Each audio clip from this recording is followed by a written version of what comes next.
Hello, thanks for tuning in again. Your support really means a lot to us. If you're joining us for the first time, welcome. I hope you enjoy the episode. Please don't forget to subscribe, download, and share the podcast with your friends, family, and even your lovers or enemies if you want. We don't really care as long as you share. The more you share, the more interesting episodes we can bring to you. In this episode, we sat down with author Lizzie Damilola Blackburn to discuss her new novel, The Rewrite, a rom-com set in South London. Let's dive in and hear what she had to say. Thank you, Lizzie, for joining us, and we're very much looking forward to speaking to you. Start with proper introduction. So yes, I'm Jacqueline. Yeah, hi, Manette. Lovely to meet you. Likewise. I'm Katrina, and yes, it's really interesting. Jackie does a good job organising for us to speak to authors sometimes and encouraging us with reading. I'm glad you guys do come. And yes, so thank you so much, Lizzie, for joining us. And we're really looking forward to talking about your new book, The Rewrite. But before we get into the book, we just kind of really want to get to know you. So I thought it would be nice if you just introduce yourself to the listeners, tell us a little bit about you, how long you've been writing, and what's inspired you to write. Yeah, sure. So my name is Lizzie Damilola Blackburn, and I'm British Nigerian. And my first book, Where Yinka, Where's Your Husband, came out in 2022. And my second book, The Rewrite, is out next month in Feb. And I've always loved writing ever since I was a little girl.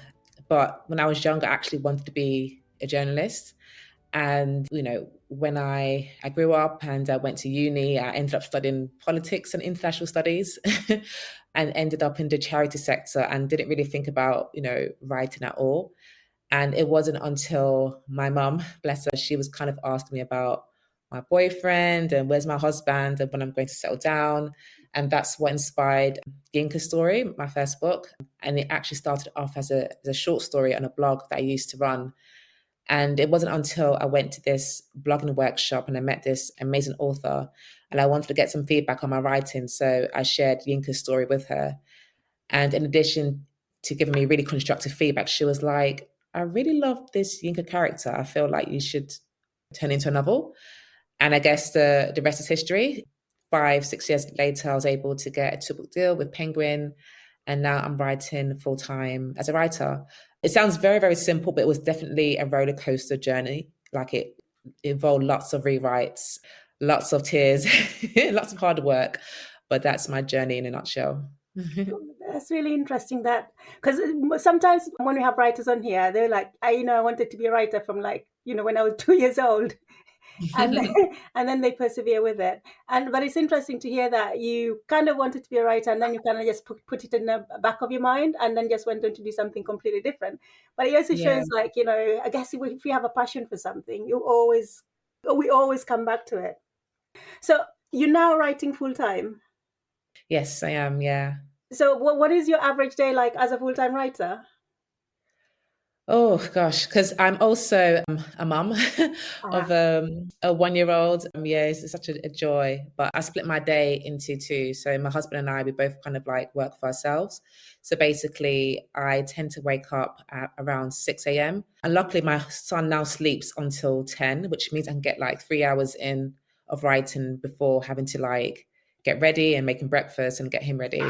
So on a good day, I wake up at 6 and then write for a few hours and then wake him up and then basically just be a mum for up until his nap time, which is around, I'd probably say 1 or so. And then once my husband then takes over. So during the afternoon, I might do emails, plan social media comms or maybe write articles that I've been commissioned to write or work on my story some more. But I realized that actually I'm most creative in the morning, so I like to do most of my writing during the day. And then do the ideas just come to you naturally, or do you kind of have to sometimes just sit there and think and say, okay, what am I writing about today? Yeah, do you know what? It differs. It varies really. I think scenes come to me and then I'm like, oh, I would love to put that in a book one day. And so I try to see if the scene will fit the character and, based on what I know about them. And so, so I tend to kind of just keep a mental kind of diary, I guess, of different scenes and scenarios. In terms of the character itself, I think it evolves the more that I write. So I might have an intention of writing a character one way, but then when I start writing a story, it kind of seems quite forced, and I feel like the voice doesn't come across quite natural. So I do give space for the character to evolve organically as well. Yeah, that's definitely how Temi and Yinka came about. So yeah, just coming back to Temi and Yinka, I think the parents, both their parents, well, not so much Temi, but definitely Yinka, they had this, idea of what they should be doing with their lives, Oh yeah. right? So, how did your parents and your family react when you told them that you're now a full-time writer? Oh, so I think so. My mum was really like excited, as well as my in-laws, because yeah, like I've always loved writing. I remember like even just growing up, when it was dinner time, it would take a while for me to pull myself from the computer to go and eat. I think my dad was a bit confused because he wasn't too sure about like how the payment structure works. With advance, can you receive advance upfront? And then he was like, "Oh, but what if you sell more than your advance?" I was like, "Dad, that rarely happens." Like he was thinking I might get, what's the words? Like cons or something, like short change basically. So, but yeah, he's very proud of me as well, and he's like, "Oh yeah, I knew you're going to be a writer." I'm like, "Are you really sure?" Because I remember you telling me to go down the whole like law career at one point. Yes, But good. everyone's like super proud of me. My family here, my family in Nigeria, like they couldn't be more supportive. And anytime they see my book in a bookstore, they send me pictures and stuff. So that's been really nice. Oh, that's lovely. That's absolutely Yeah. lovely. And I'm glad to hear that you don't have that, pressure where, lawyer, engineer, doctor Oh yeah. falling down on your shoulders. So then, can you tell us a little bit about your new book, The Rewrite? Yeah, sure. So The Rewrite is a contemporary rom-com set in South London, and it follows Temi, who's a struggling British Nigerian writer, and she lands herself this once in a lifetime opportunity to ghostwrite for a celebrity memoir.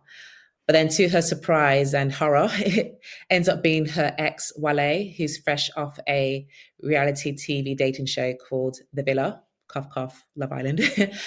And so they now have like 6 weeks to work together and for Temi to submit a draft. And for her not to fall in love with Wale again, which is going to be a challenge given that there's, unresolved feelings. So the rewrite is basically like a celebration of like second chances, but also at the heart of the novel is about, going after what you want, but also staying true to yourself as well. I absolutely enjoyed it, but before I come to give my views about the book and the book and what I thought of it, I thought I'd probably just open it up to Katrina and Annette. So I'll start off with you, Annette. Yeah, so one of my questions was, I guess, how did the book come about and what led you to base it on Love Island? Because that's quite an interesting concept as well. Yeah. Because I'm a fan of Love Island, so I was really quite intrigued by it. So, like Temi, who's a struggling writer, so the rewrite was actually birthed out of a period of struggle for me personally. So, as you know, Yinka, Where's Your Husband was my first book, and I got a 2-book deal, and I now had to write a second book. And I really felt an immense pressure to write a second book as good as the first one, if not better. And because of the rave reviews that I had with Yinka, it just really just kind of crippled me. And I really struggled to find something that I was really passionate about. And I guess you could say I had second book syndrome, which is basically when you're just kind of scared of failing, basically. So I was really struggling during that time, and I would start one novel, and then a few weeks or months later, I would just abandon it and start another. And I went through a period of just like procrastinating as well because I just felt like hopeless, to be honest with you. And during that time, I was watching Love Island, and I was like really into it, just back in I think 2022. And then I think I woke up in like the middle of the night and I just had this brainwave to set my novel against a reality TV show backdrop. And I was like, oh, what if like my protagonist's ex happened to go on a dating show after breaking up with her? Like, what could I do with that premise? And it just kind of evolved from there. And I shared my new concept with my team. They absolutely loved it. It was actually my agent who came up with the ghostwriting angle. And then I guess after like many rewrites, the rewrite that you read was what it got to. Yeah, no, and also I guess sometimes you do hear of those sort of stories that happen anyway afterwards, or someone's like, oh, you left me to go in. So it's always, yeah, I think it was quite good to hear about what it could be like on the other side for the person that was sort of left. So yeah, I thought that was great as well. Mm-hmm.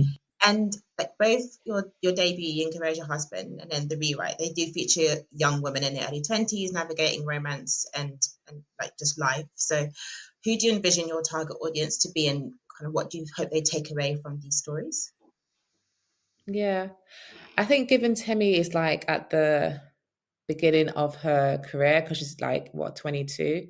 Riley's 25. So I do feel like it will attract a younger audience. And also, reality TV dating shows do tend to attract a younger audience as well.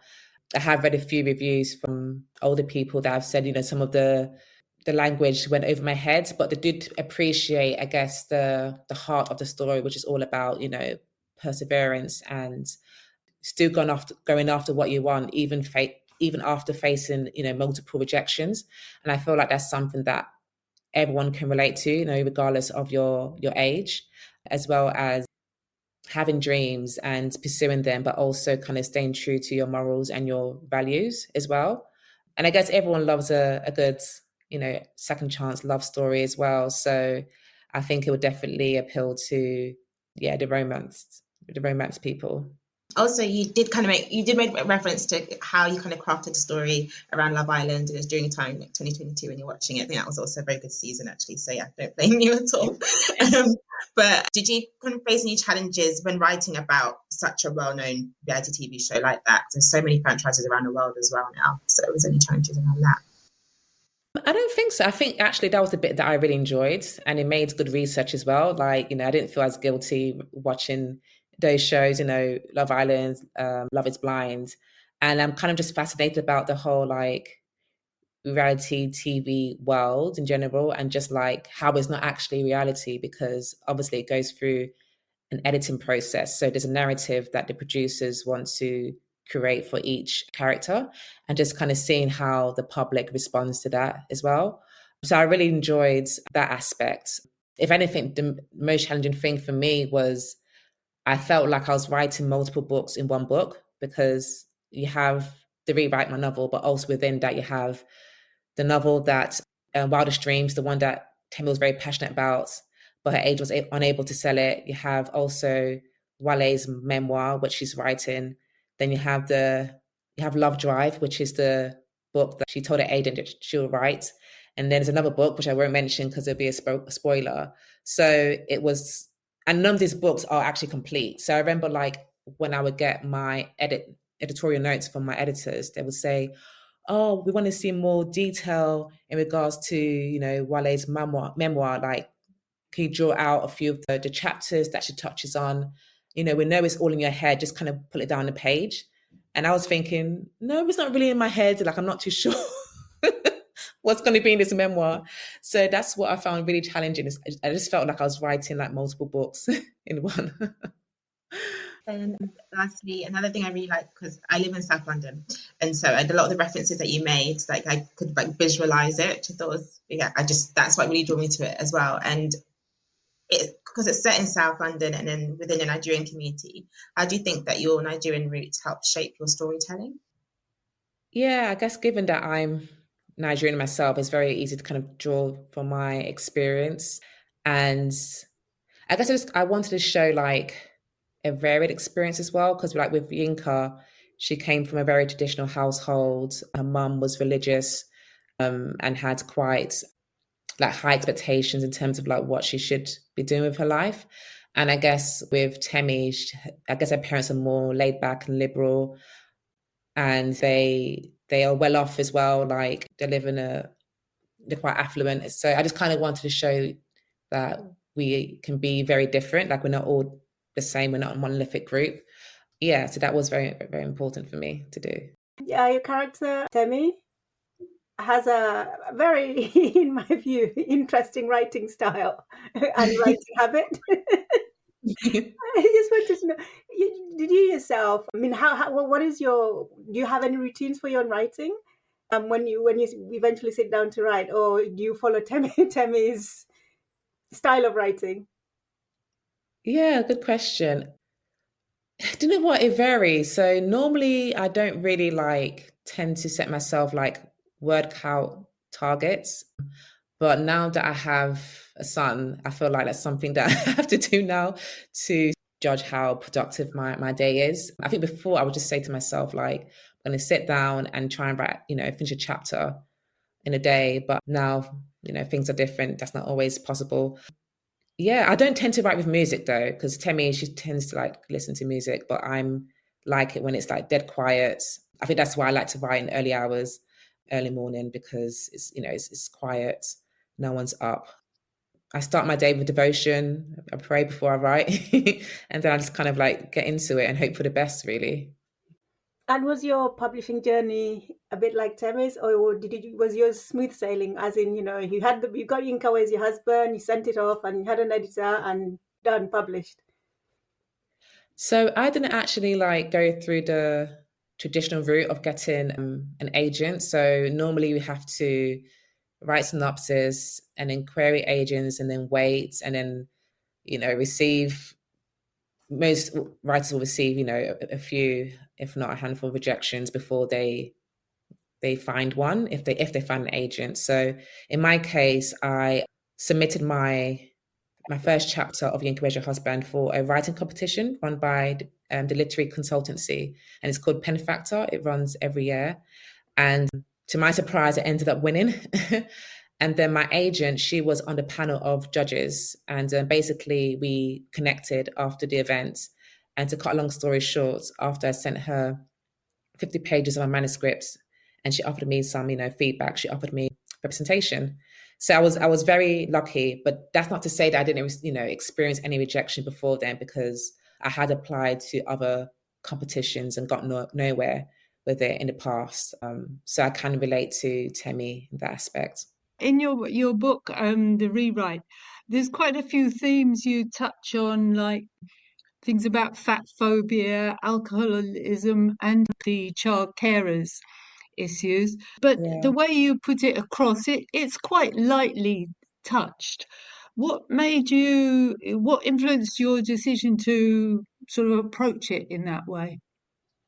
I think it's just kind of because my writing style is very light and witty and warm. I think naturally, anytime I touch on a topic, and it's the same with Yinka, it's always going to be it's not going to be a heavy read, if it makes sense. It'll be done sensitively and but also done with a lot of heart and warmth as well. So I think just because of my writing style, the way I write, I tend to write very short chapters as well. And in my head, I'm always kind of thinking of it as a TV show. I think of each kind of scene or chapter as an episode. So I'm also trying to keep the reader turn the page and engage as possible.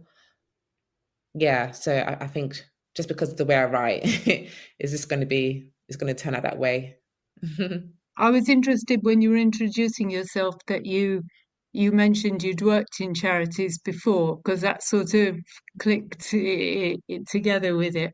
How do you how do you research to write the male characters, or how do you get into them, and especially in the context of the stories that you're telling? Yeah, it's a very good question. So I tend to listen to podcasts by black men. My husband is black as well. We have conversations around traditional masculinity. I have brothers, I have men in my life that I can kind of draw experiences from. But I think also just because of my natural curiosity about just masculinity in general, and I guess the different pressures that men face compared to women. So it's been a topic that I was quite intrigued about. And I knew at some point I wanted to write a book about it, but I didn't know that I would touch upon it in my second book. So yeah, it's a mixture of things, but definitely listening to podcasts and listening to how they speak and the nuances and the dialects definitely helped with the dialogue as well. Oh, that's interesting because, yes, I thought, I wonder how she does that. Yeah, so the other thing I was thinking about when I was halfway through your book, I was thinking that this genre of writing, this sort of rom-com as you put it, do you think it's more important to sort out all your plot twists and how they work together than worry too much about whether real life would, be reflected Mm, in it? that's a good question. I think a bit of both. Like you have to kind of like walk a fine line. So you do kind of have to think about, covering your bases because I think readers will pick up if there's like plot holes missing. And because I've been edited before, even when I read books, sometimes I pick up when like, okay, what happened to that storyline? Like it just kind of went nowhere. So yeah, I've been mindful of the reader's experience because they will pick up on things. But at the same time, it is a book, and I think you do have a bit more scope to kind of play around in terms of how realistic the concept is, but it has to be convincing. So I remember for a long time, I really struggled with the fact that how can I convince the readers that Wale will be offered this book deal, given that he's just fresh off the villa? Because normally he will need to kind of gain some traction. So at least have a few more years of, being famous or, being under the spotlight.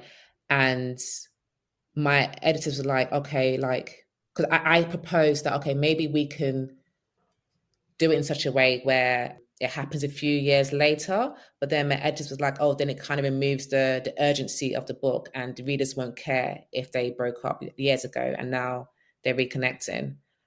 So I really had to try and find ways to convince the reader that, okay, this can happen. So I did that, for example, by portraying Wale as a storyteller in the villa. He loves to share anecdotes, by making him like a character that everyone was buzzing about on social media, that he was kind of attracting headlines. So yeah, you have to kind of walk a fine line. And if you are going to do something which is not that convincing or realistic, just make sure you cover your basis by having some evidence that, okay, I can get round to this. I can see that as a reader.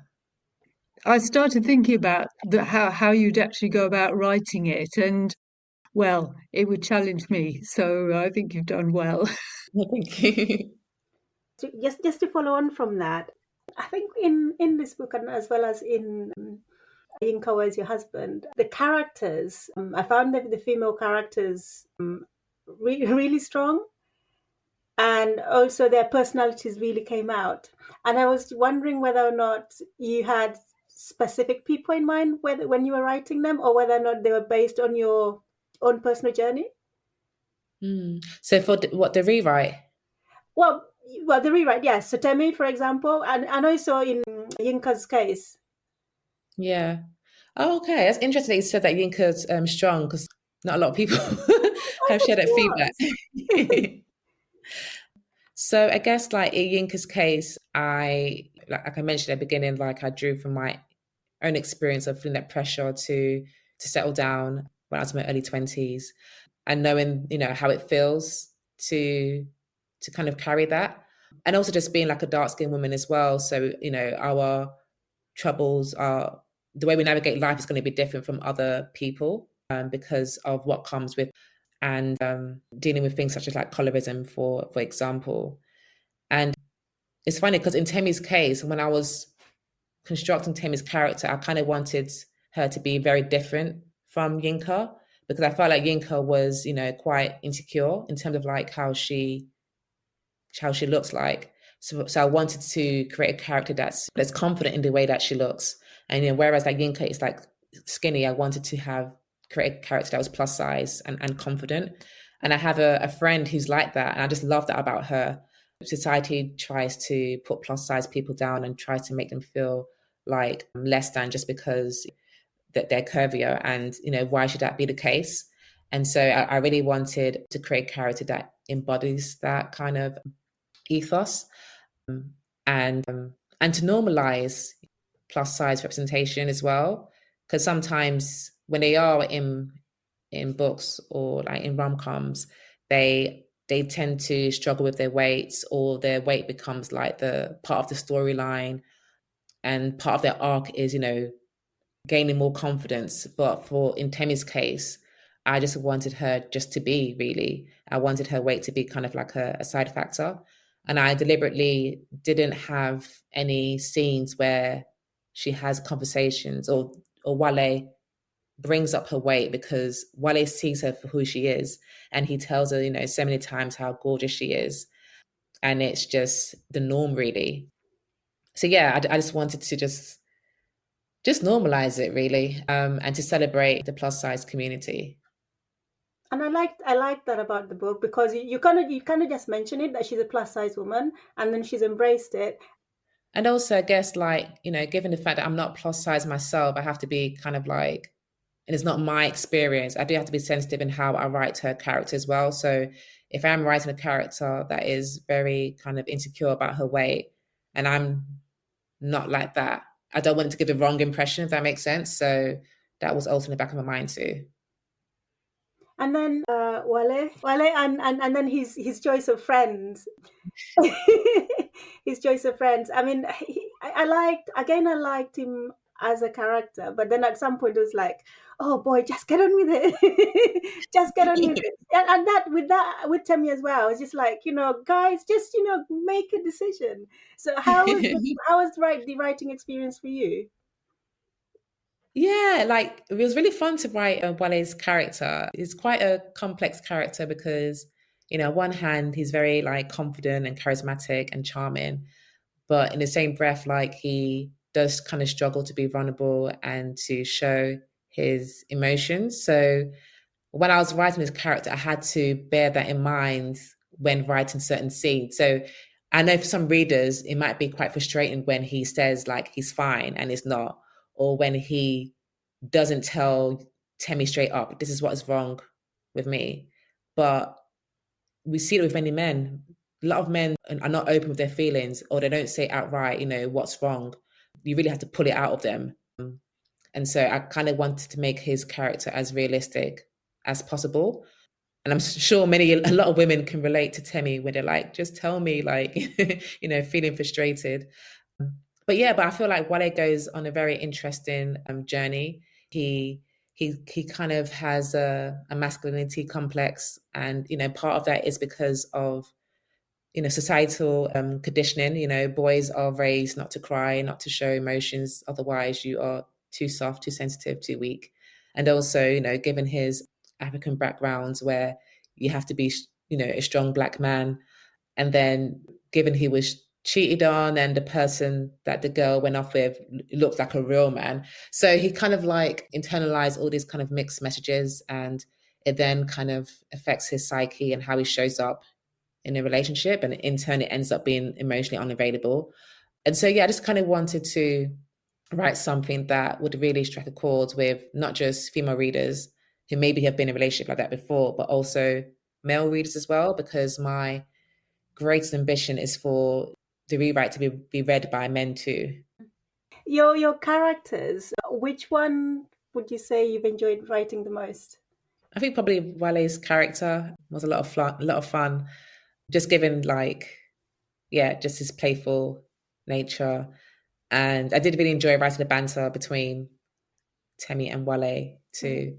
And also Funzo as well. Funzo was a cool character to write, because I just love how he is unapologetically himself, and he doesn't need to like fit into quote unquote what a man should be. So he'll wear a pink shirt if he wants to, you know what I mean? And I just kind of like how things kind of gradually progress with him and Shona. Yeah, so I'd probably say Funzo was a cool character to write. So was there any that I guess you found difficult to write, or even that scene? Well, yes, I'd be ruining it. So not to say too much. Was there any that you found difficult to write? I guess because like with Yinka, it was more like a story of like self-discovery and self-love, as opposed to like a traditional romance. So the scenes where things got a bit steamy between Wale and Temi, that was like my first attempt of like writing scenes like that. So initially I did kind of find it a bit cringe. I was thinking, oh my gosh, my mom's going to read this. And then also like my editors would also say like, you need to think about the logistics like while writing this scene, because in terms of how like where they are, so to make it as visual as possible. So sometimes I would have to literally like reenact a scene with my husband just so I'm actually like writing it in the most vivid way as possible. He loved it, obviously. So yeah. That's funny. But I guess as readers, we never really think about all the things that you have to consider when you're writing something, like the dialogue, the plot, and so on. Even the scenes, we never really think about how you go about structuring that. So it's really interesting to hear that actually there's sometimes when you've had to reenact things Yeah. to make sure they're really realistic. Right, so there's a lot of young people type language in there. There's a lot of social media. And as you were writing it, were you yourself heavily immersed, following what was happening on Love Island, for example, or the kind of things that people talk about when they're on Love Island and they're watching Love Island? Yeah, I'll say so. Like, I don't tweet. I'm hardly on X nowadays. But at the time, like I was, when Love Island was on, like I would kind of like look at the hashtags, and there's this whole thing called Black Twitter. I would kind of like look at what they're saying as well. So I was heavily immersed in the world, and I did actually find it entertaining. If anything, I think what makes Love Island entertaining is the commentary around it. And so while I was writing, I was kind of like, I did have in mind that, I can't use too much slang because I want it to be, accessible and readable by people of all age. So the ones that I did use are hopefully kind of like, it made sense in the context of the sentence as well. But also I wanted to stay true to like the I guess young people's experience too. And I know, some people might say, oh, like when you use social media, like it can kind of outdate a book. But at the same time, I think there's nothing wrong with like writing a book that's set in a certain time as well, so that when people do read it, they can reflect and be like, oh, I remember that time when Love Island was like really popular. So yeah, I just wanted to be as authentic as possible. Yeah, I don't watch Love Island, so some of the things and some of the things about social media kind of like just went Oh, over okay. my head, away from my enjoyment of the book or even my understanding of what was going on in the book. It's just that there's some things I had to actually go online, Google. Oh, really? Because I was thinking, like, Yeah. I knew what Insta page you were referring to. Oh, yes. Yeah, Yeah. so that all just made sense to me. I was like, yeah, that would definitely, the comments would be comments on like, yeah, Shade Byron stuff. So it made, for me, Yeah. I completely got it. So it was very relatable. Katrina, did you want to ask a question? Oh no, I was just going to agree with you because I don't watch Love Island, and obviously some of the language isn't language the way I normally speak, but I found that quite fun. I mean, that's one of the points of reading a book, isn't it? It opens up different aspects. I didn't think it was inaccessible. There were a couple of places where I did Google to make sure I did have the right understanding, but I didn't really need to. It wasn't necessary. It was just me being a bit nerdy about it that I want to be sure. So yes, I don't think that was a problem at all. Because I mean, I think the people I identified most with were her parents. So, obviously I'm in a different generation. I love the bit where they sat her down and were basically talking sensibly to her about how she should sort things out. I thought it was quite funny. Yeah. So I just wanted to follow up with a question on the whole getting published process. So once you've written your manuscript, what then happens between then and then the time the book actually comes out? Yeah. So what people don't know is that it takes quite a long time for a book to come out. It can take up to 18 months to 2 years. So even though I got my deal in 2020, Yinka didn't come out until 2022. And that's because aside from, having to build a marketing campaign and to build a buzz and to create awareness about the book, the editing process itself can be quite long. So with the rewrite and with Yinka, I went through quite a number of rounds of rewriting and editing. I think more so for the rewrite. And you do as many rounds as, I guess, time permits, really, until you kind of like the editors feel you've got the story to where it needs to be, where it can sit in its own and be published. And so the editing process starts off with like structural edits, which is looking at everything from like the plot to the character arcs to the themes, and it goes all the way down to the minute level of like proofreading. Yeah, and then after that, you start to have discussions about the book cover and then the campaign and marketing it. So yeah, it's quite a long process. And when you're sending it to the editor's coming back to you with feedback and comments and so on. And I'm just wondering really, what is that like for you when you've written something, you feel like you've done this perfect manuscript, and then you get it back with feedback and comments. And what is that like for you? Is it frustrating? Is it actually it's something you expect? So the first time, with Yinka, I never knew like how intense the process was going to be. I literally thought that my manuscript, the fact I got a book deal, it must be fine. So it will just be like light edits, a few changes here and there. So I think I got back like 12 pages of notes, and I actually cried because I was like, how the heck am I going to embed this feedback into my manuscript? Like, it just felt impossible. But then, once you kind of like sit with it, absorb, the notes, and have a meeting with your editor, everything just kind of like clicks into place. And actually their feedback does make the book 10 times better. Like, honestly, they are amazing at what they do. They're really good at seeing the bigger picture. Mm-hmm. And then with the rewrites, I couldn't wait to get my editor's feedback, because when I first submitted them a draft, I knew it needed a lot of work, because I really struggled with this book. And I think they really helped me to find the heart of the story, because I felt like initially I wasn't too sure what I was trying to say. And again, it was my first attempt at writing a traditional rom-com. So I had to learn a bit more about the genre as well, and the reader's expectations and things like that. So it's definitely like a learning process. And so at the moment then, what are you working on? Yeah, so I'm working on my third book. I can't say too much about it at the moment, but it's weird because I'm really enjoying it. Now that I've written 2 books, I feel like I know kind of what the process entails. So I haven't shed any tears yet, touch wood. Mm-hmm. But it's going to be another book, with a British Nigerian character, set in South London. But I feel like it'll be a bit similar to Yinka, where there's more of a community feel as well. I'm really excited about this book, and I can't wait to share it, once it's finished. Yes, that sounds interesting, and we are looking forward to it. So yeah, I can't wait either.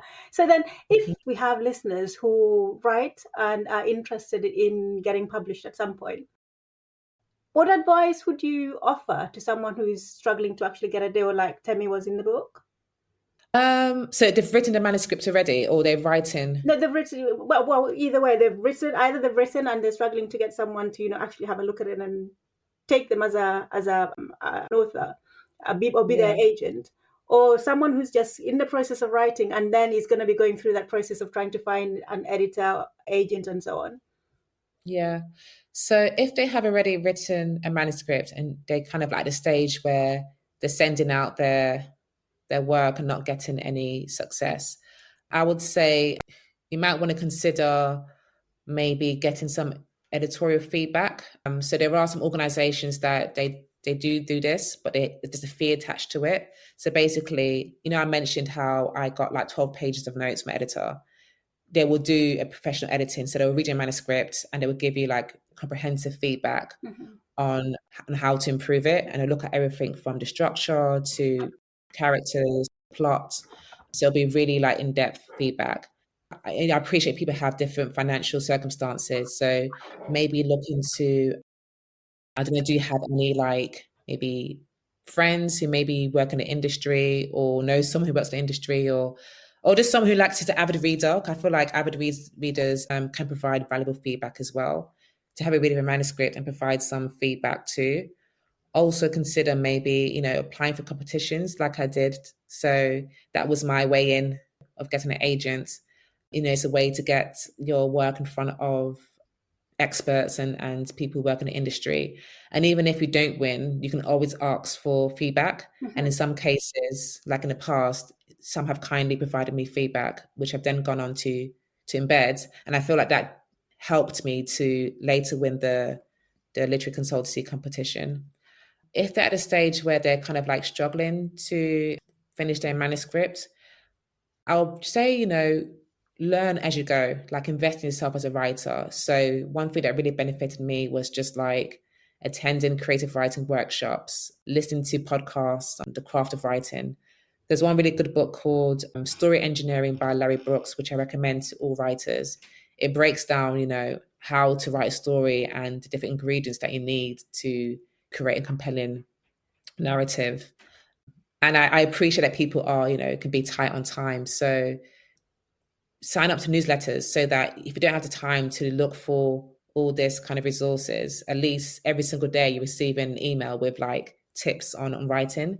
So there's Jericho Writers, there's Read C, there's loads. Like literally the internet is your oyster. So I would say, utilize it.